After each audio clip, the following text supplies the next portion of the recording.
The job I was in at the time eventually ended with me quitting after being severely stressed. And at that point, I left the job and went to nothing. I didn't know where I was going to go. I didn't know what I was going to do. I just knew that I had to make a change. I had gotten to a breaking point. I couldn't stand to look at myself in the mirror. I didn't seem to be able to control my eating habits. I was chronically depressed, constantly worried about how this was going to affect my daughter. I needed to make a change, and I did. I was full of terror and full of fear because I had a child to support and I had nowhere to go. But I made a bold step because I knew at some point there had to be more.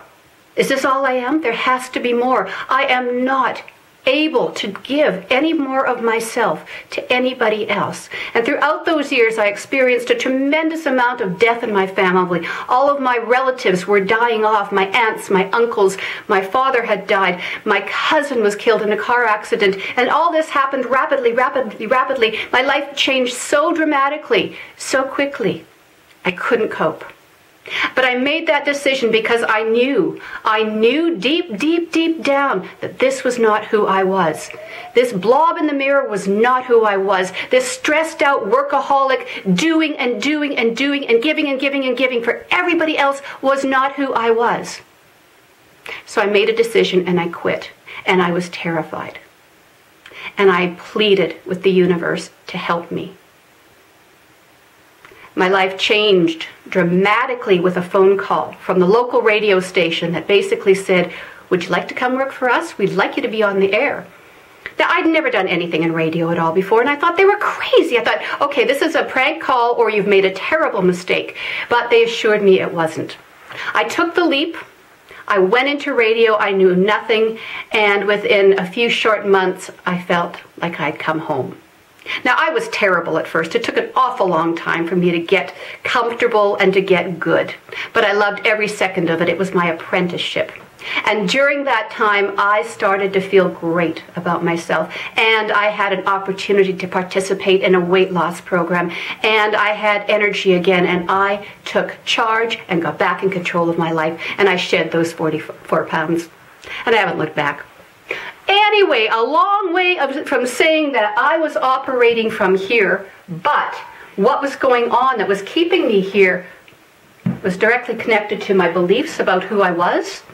I was not worthy to look after myself. I must give to everybody else. I must put others ahead of me. And the judgments I made, I'm not good enough. I'm not smart enough. I can't do this. I felt guilty. Also, the thoughts perpetuated the actions and caused the perspective. Basically, the thoughts I had about my life were reflected back to me in the way I lived, in the people I associated with, and what I brought into my existence. I didn't know any of that at the time.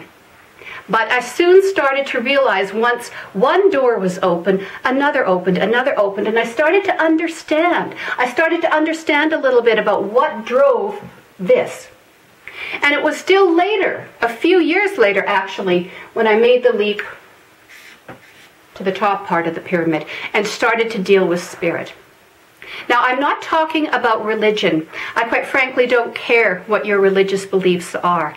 That is totally your business, and I'm not here to try and convert you or get you to change them. I am talking about spirit, the universal life-giving energy that drives everything on this planet, from the plants to the animals, to me, to you. It's in all of us. Whatever name we give it, it is there. And how do you know it is the real deal?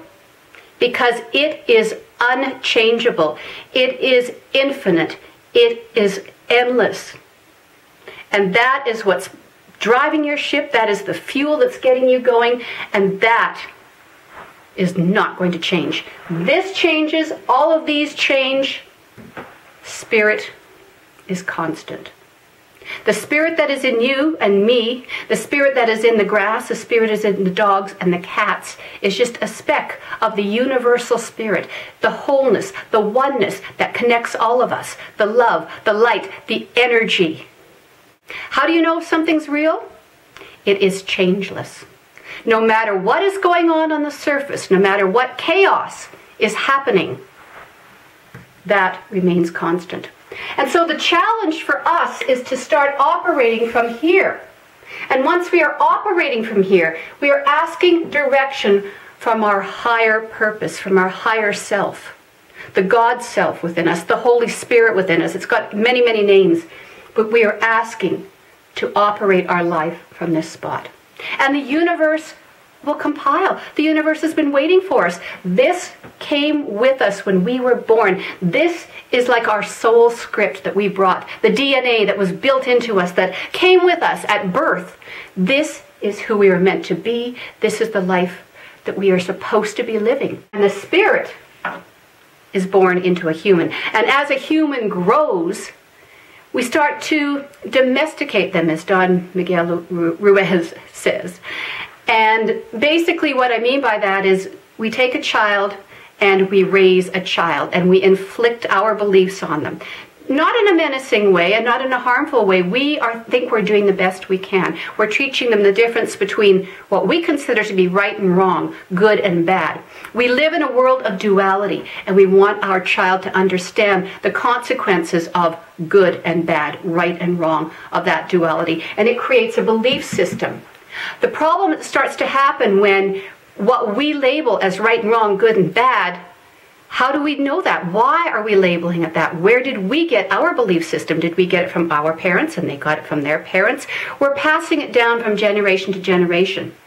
We accept, as we get older, we accept the beliefs as true until they're challenged, until they no longer work for us anymore, until they become limiting. We also look at our judgments. What do we judge? Do we judge other people? Do we judge situations? Do we judge ourselves? What are the thoughts that are triggered by beliefs and judgments, and the thoughts that are projected out into the world, the thoughts that turn into actions, the thoughts that are basically a mirror of what's going on inside of us, because we project it out there and it bounces back like a reflection towards us. And really, what we think is really happening is the truth. Is not. It's not real. It changes. It changes based on our changing beliefs and perceptions and points of view. That's how we know it's not real. Something that is real is changeless. And the only place that the change can not happen, or that remains changeless is what I'm trying to say, is here in spirit. And when we operate from spirit, what do we unlock? We unlock the code to what we were brought here to do, which is in turn called our soul purpose. And from that place of soul purpose, we can see everything with what's called divine eyes. Again, that's from Garrett J. White. Divine eyes. We see everything differently. It's like everything's been turned upside down. What we thought was real isn't. But it's also a place of expansion, ever expanding universe inside of us and out. And we are able to look at things from a totally different level. Now we could sit up here and look and contemplate and never get back down here, but what if we transfer what we're learning, what we're understanding about our soul purpose up here and bringing it back down and having it affect what's going on in our mind, and ultimately have it affect what's going on in our physical realm? That's the challenge. That is the challenge to get us from our prison, from being a dish rag, to our paradise of being a dynamo.